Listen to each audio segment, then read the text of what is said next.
december 1997. Rozhovor natáčame s pánom Alfredom Priceom, tretia kazeta. Dostali ste sa do obdobia počas povstania, po povstaní. Ja by som sa chcela spýtať, pretože toto je vlastne to kritické obdobie, keď pravdepodobne sa udiali vlastne tie veľmi rozhodujúce rozhodnutia alebo vlastne osudové v súvislosti s vašou rodinou. Je to obdobie, keď vlastne začali tie druhé deportácie po potlačení povstania. Zatiaľ mám dojem, že ste nespomínali, akým spôsobom sa podarilo vašej rodine vyhnúť prvým deportáciám. Môj otec pracoval, som povedal už na drevárskych lesnej manipulácii. A tým bol ako v priamom vzťahu, alebo nebol to zamestnanecký pomer, ale skôr ako na províziu, alebo ako pracoval, ale to je jedno, s pánom Wiesenbergerom, ktorý bol aj bol stále v Prešove, on mal výnimku a podarilo sa mu, že založili družstvo Drevo, sa to volalo družstvo Drevo.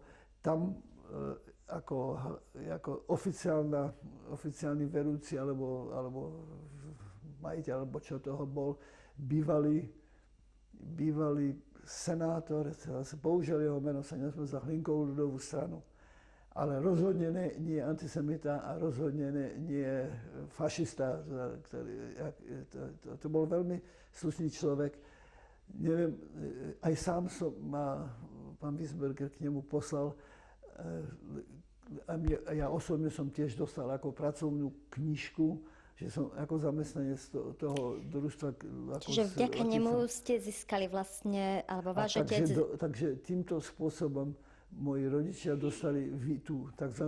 Výnimku a dosť nám šiel na našej rodine, by som povedal, šiel na ten Borovský, o ktorom som už vravel, a teda dosť skutočne šiel na pán. Ale môj otec, on tiež používal, ale to nie v žiadnym tomto ako spojku s partizán, keď otec pretože bol spoľahlivý na to, že môže to... Niekedy povedal by otec väčšinou, že to boli ústne čo mal dobre. Tak, alebo aj späť. Áno, z tých jeho cest do tých lesov. Ale ja som v tej dobe už nikdy s ním nechodil, lebo som už bol medzi tým, na tom vojenskom pracovnom tábore, alebo už potom v tom 43. ukrytý. No a možno, že aj to urobilo tú možnosť, že ten veliteľ žandárskej stanice osobne nám skutočne pomohol, by som povedal. Mojej blízkej rodine. Ale bohužiaľ tie sestry mojho otca sa stalo to. Ale nepriamo to bolo to rozhodnutie. Rozhodne by som nejak veľmi so spätným hľadiskom nevinil toho Borovského veľmi, že asi v tej dobe nevedel, ako sa zachovať. A čo sa teda dialo potom v tom 44. roku? A v tomto 44. roku zase musím povedať, keď už som hovoril o tom Borovskom, musím povedať, že moji rodičia odišli do Zemenskej Kerti, ale mojej sestre zase ten Borovský obstaral v Trenčíne alebo v Trenčianskych Teplicách. Neviem, kde bol Rolný, vtedy to ešte bola firma Rolný. To bola firma, kde šili odev. Ona našťastie vedela šiť, tak tam on našiel zamestnanie a tie papiere ten samý človek, on mala tiež falešné papiere, ako sa volala, si bohužiaľ nespomínam, ale ona išla tam, buď to bolo Trenčín, alebo Trenčianska Teplá, nie Teplice, ale tak tam a zase to bol Borovský, ktorý musím skutočne zdôrazniť, že mal dosť značný vplyv na to, že rodina aspoň do toho 44. prežila. No, ale v tom 44. Říkám, hovorím, moji rodičia a brat sa dostali do tej zemianskej karti, kde bol taký, to bol viac menej rolnícke práce, to bol veľkostatok.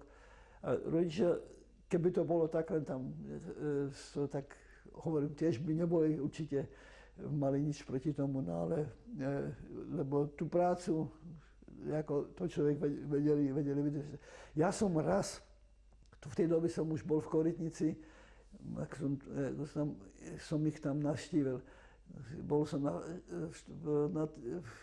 uvažoval som, áno, nie, môžem si to dovoliť, nemôžem, ale predsa len som ich chcel vidieť, nevedel som, ja som dúfal, že prežijú tam samozrejme, ale vedel som, že oni budú radi a tak som navštívil z Korytnice, som išiel do toho, tam zastavil som sa najprv u sestry, vedel som, kde asi ju nájdem, a tak som bol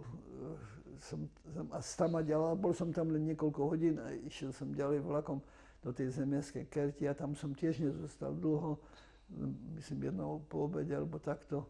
A som išiel tak, že som videl, to bolo posledný raz, keď som videl mojich rodičov a brata.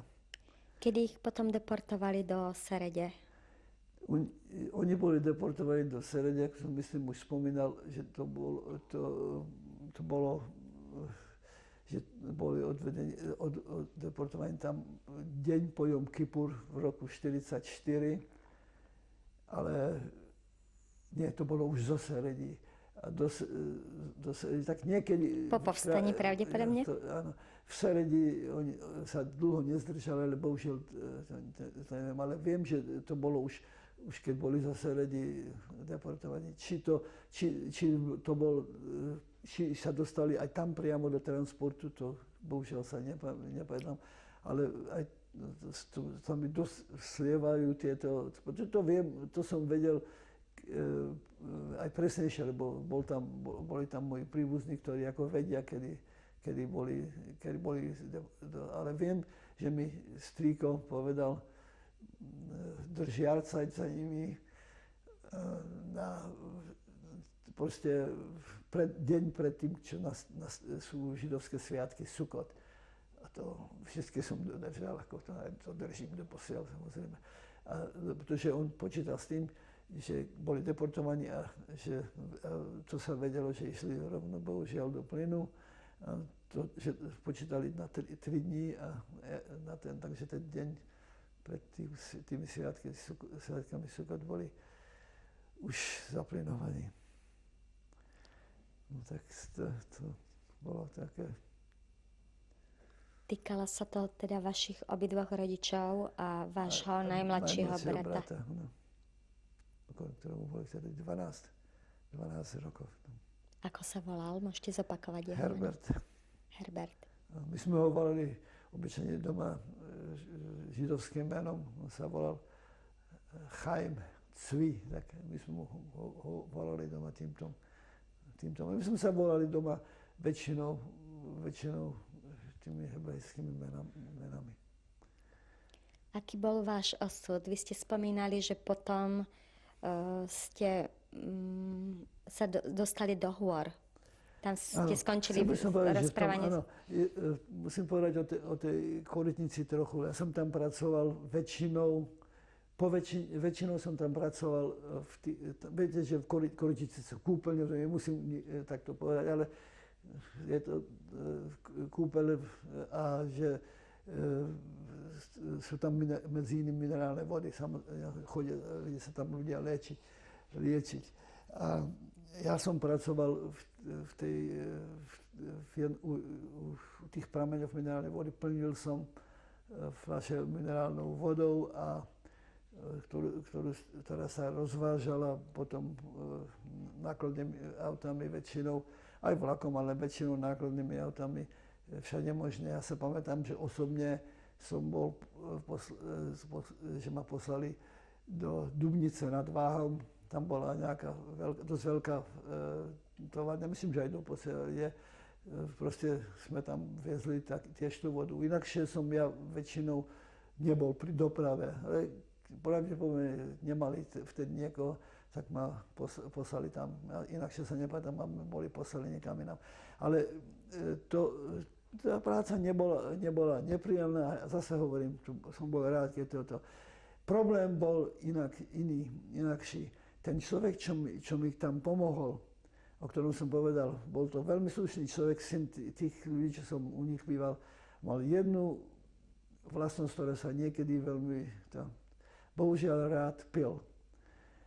A nikdy inakšie, keď sme hovorili spolu, nikdy nemal žiadne narážky a nič nerobil, ale keď bol napitý, tak mal rôzne takéto reči, že boli z toho vzniknúť veľké nepríjemnosti.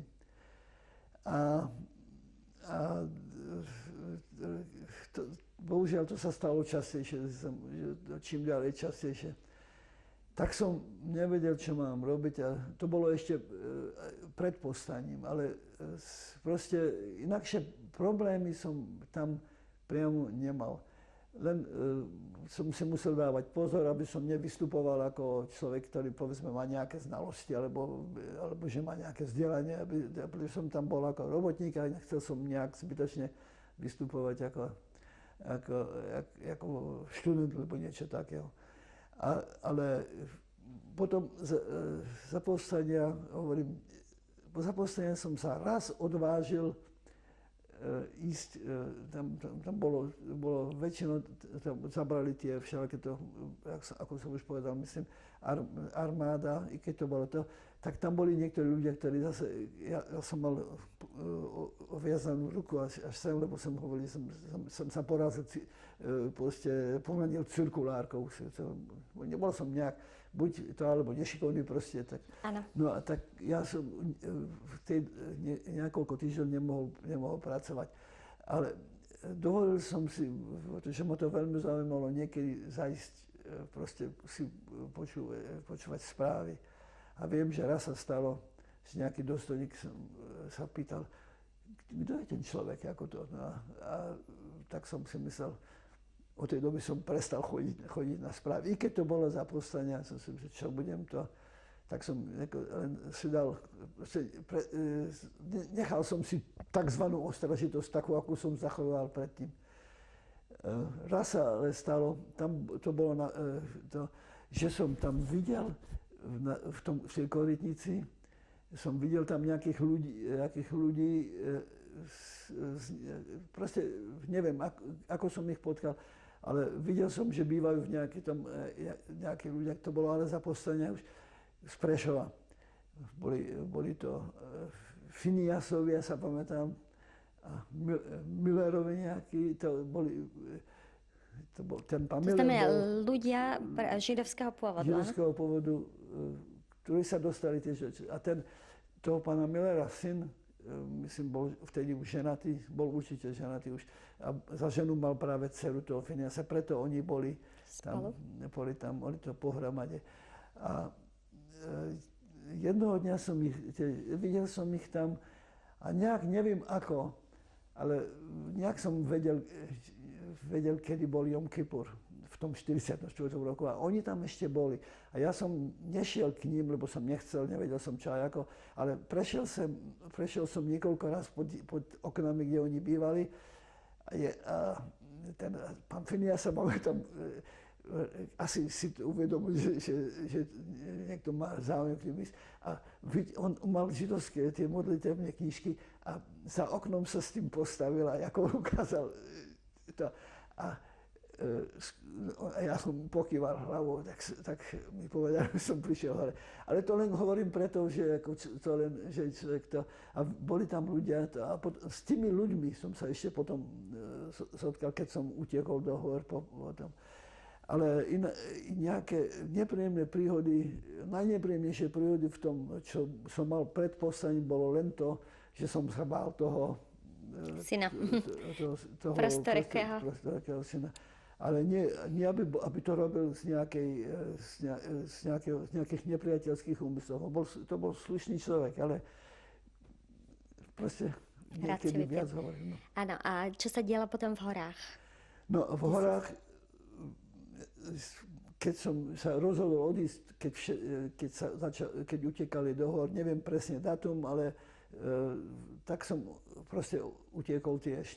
Neviem, nikto mi nepovedal, že musím utiecť, nikto ma k tomu priamo neprehovoril. Myslel som si, že si nájdem nejaký niekde, ešte som nebol ani úplne vyliečený z toho rukou, ale to nevadí. To ako, odišiel som proste a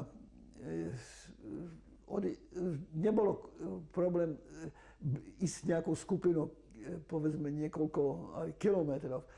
No ale potom ďalej, tí skupiny sa rozdelili. Väčšinou to boli ľudia, ktorí aspoň mali niekoho známeho v tých skupinách. A boli tam aj civili, ale ja som bohužiaľ nepoznal nikoho priamo z nich. Nevedel som, čo mám robiť. A prišiel som v horách potom tam na nejakú stodolu alebo niečo takého. A zašiel som tam. A nebudete tomu veriť, ale je to pravda. Tam som našiel tých ľudí, ktorí som vám povedal znovu, oni zrejme utiekli tiež tam.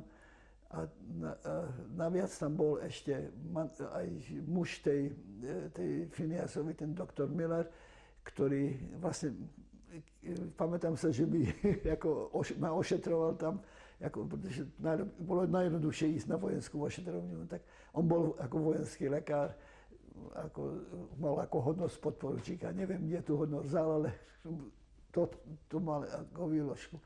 No tak to je jedno, zostal som tam s nimi, zostali sme tam nejakú dobu, krátku.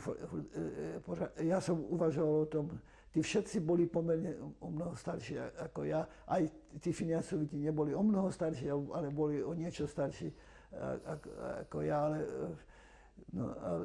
nevedel som, čo urobím. Ešte tam bol jeden pán Schein, ktorý bol z Liptovského Mikuláša alebo z Ružomberka a človek, ktorý bol nejak skutočne nielen vzdelaný, ale ukázalo sa veľmi rozumieť, že vedel veľmi dobre hovoriť nemecky. Jednoho dňa prišla SS-ácká hliadka, videli sme ju zďaleka, jak obchádzali niekoľko to a hlavne ten pán Miller mal s sebou tie hebrejské modlitebné knižky a teraz tak ich tam hodil tam boli ako tie železné na pec, ale nekúrilo sa v nej.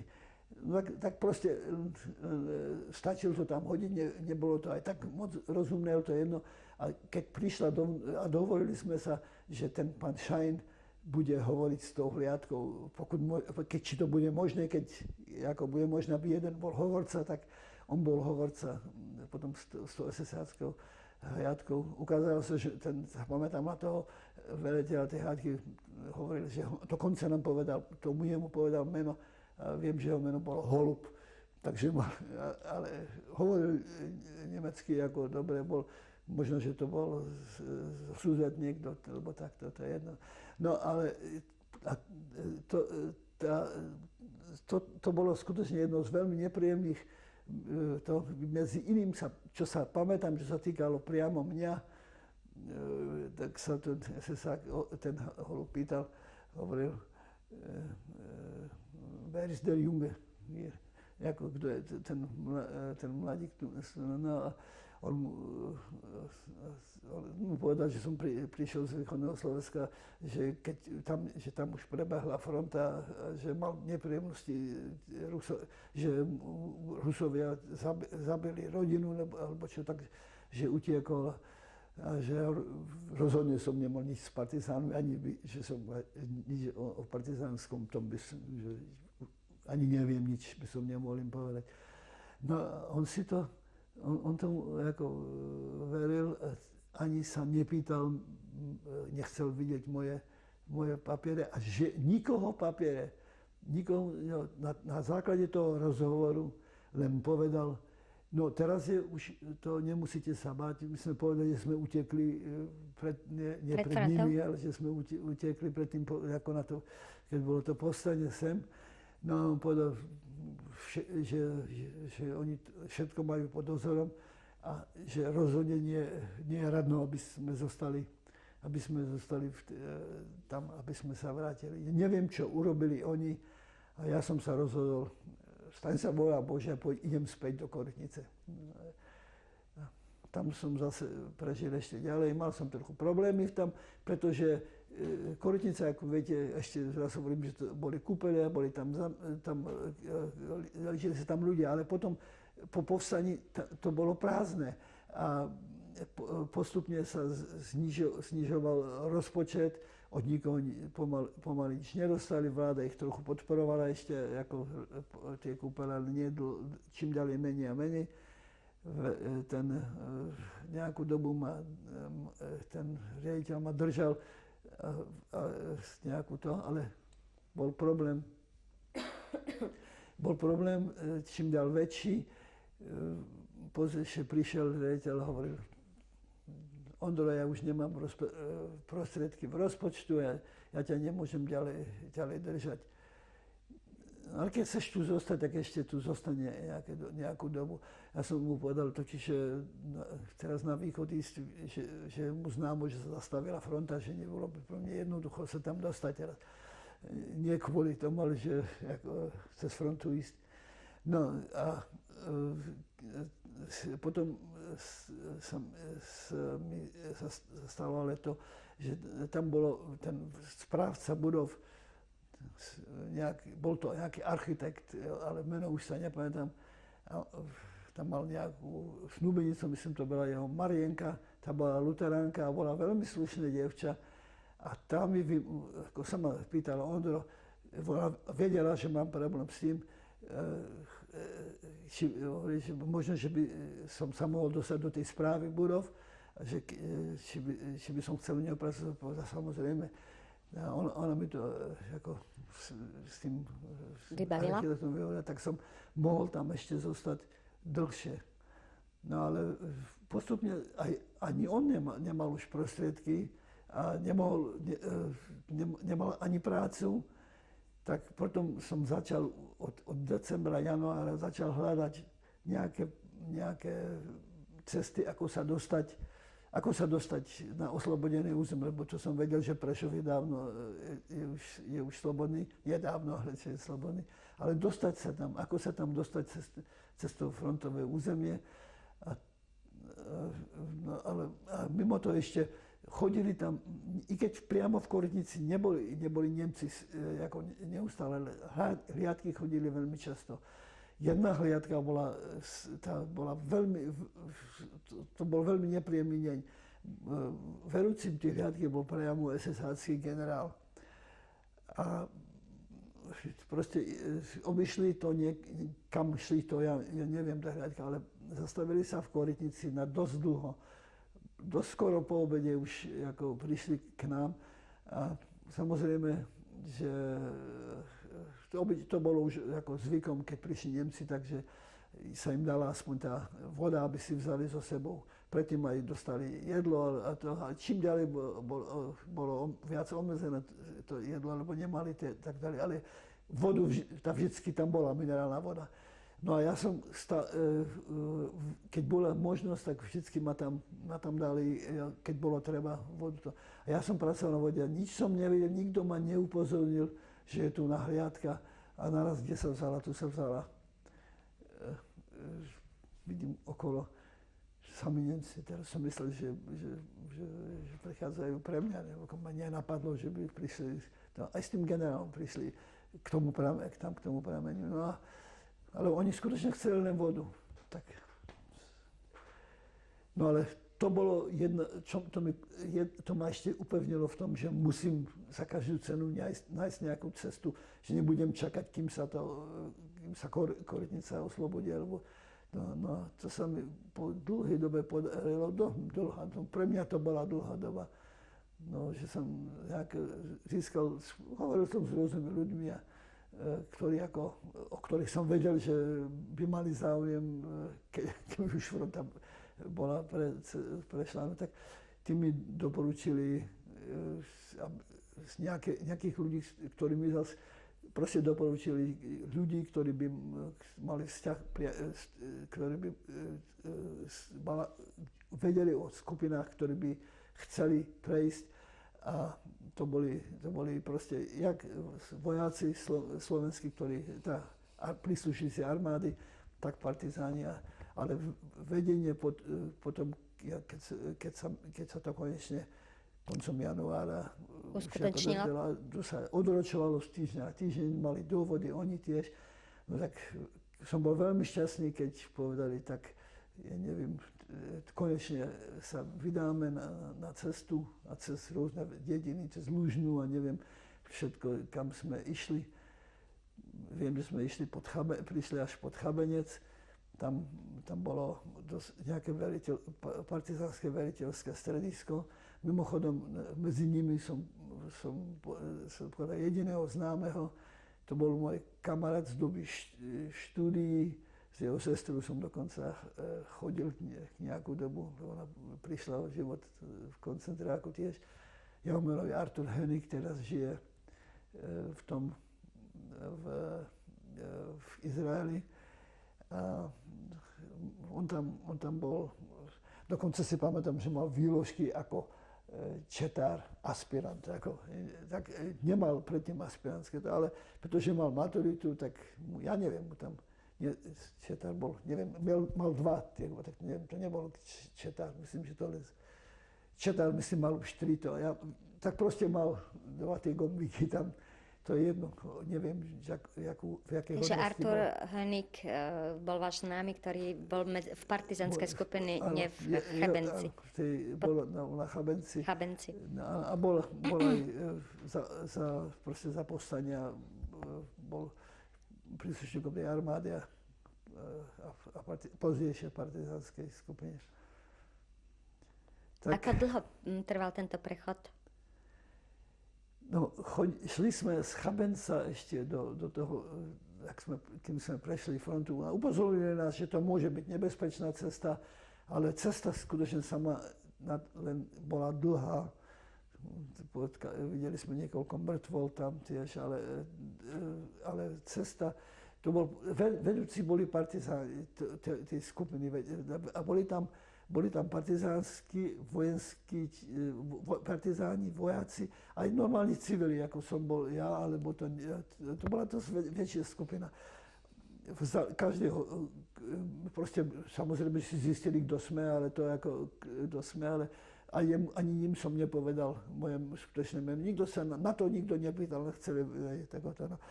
Tak sme, keď sme sa tam vypravili spod Chabenca, povedali nám, nenútili nás, ale boli sme radi, že nás vzali so sebou. No a išli sme dosť dlho, niekoľko mŕtvol a potali sme určitú partizánsku skupinu. Tiež tam niekde proste už cestu, to sa už nepamätám. Tam pamätám to, že sme sa trochu viac držali. No a potom sme proste došli, keď sme došli do Brezna, tak každý mohol ísť kam chcel. Tam povedali, ste tu na už každý tak tu nás sme na oslobodenom území a kam pôjdete, to už je vaša vec, kam chcete ísť. No tak tam sme sa snažili dostať, ja som sa snažil dostať do Prešova. Cesta bola všelijaká, ale pretože vlaky neišli, nákladnými autami, miestami bolo vlakové spojenie, náklady vlakov, osobným vlakom, to je jedno. Pešky sme nemuseli ísť. Nákladné auta sme dostali. Väčšinou to boli slovenský, už československá armáda, ale boli to aj ruské, tie nás tiež v niektorých úsekoch. Nemali sme problém, aby nás vzali až do Kysaku.